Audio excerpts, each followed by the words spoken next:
পৃথিবীর জমিনে তিনজনের দোয়া আল্লাহর দরবারে ডাইরেক্ট কবুল। ওই তিনজন ব্যক্তি হলো কারা? বেরাদার বন্ধু শুনুন, ওই তিনজন ব্যক্তি হলো, একজন ব্যক্তি হলো নিজের মা বাবা সন্তানের জন্য যদি দোয়া করে আল্লাহ রাব্বুল আলামিন সেই দোয়াকে সঙ্গে সঙ্গে কবুল করে নেয়। আল্লাহ রাব্বুল আলামিন ওই দোয়াকে সঙ্গে সঙ্গে কবুল করে নেয়। দ্বিতীয় নম্বর ব্যক্তি হচ্ছে মুসাফির।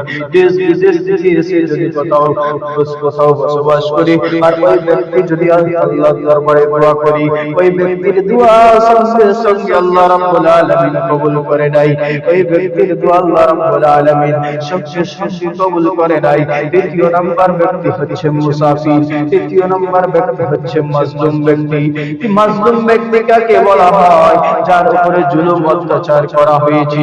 ওই ব্যক্তি যদি আল্লাহর দরবারে আল্লাহর দরবারে দুই হাত তুলে দোয়া করে, আল্লাহর দরবারে যদি দুই হাত তুলে দোয়া করি, ওই ব্যক্তির দোয়া সঙ্গে সঙ্গে আল্লাহর দরবারে কবুল। বন্ধুগণ, এমন মুসলমান রয়েছে, এমন ভাই রয়েছে, এমন যুবক রয়েছে, নিজের মা বাবার সঙ্গে ভালো ব্যবহার করে না, নিজের মা বাবার উপর অত্যাচার জুলুম করে থাকে। আল্লাহ রাব্বুল আলামিন বলে ওই ব্যক্তি ওই মা বাবা যদি সন্তানের জন্য দোয়া করে নাই, ওই ব্যক্তি ওই মা বাবার যদি সন্তানের জন্য দোয়া করে, আমার দরবারে যদি দোয়া করি, আমি ওই দোয়া সঙ্গে সঙ্গে কবুল করে নি, আমি সঙ্গে সঙ্গে কবুল করে নি। বেরাদার যুবক ভাইয়েরা, আল্লাহ রাব্বুল আলামিন মা বাবাকে কত সম্মান দিয়েছে, মা বাবার মর্যাদা কত দিয়েছে।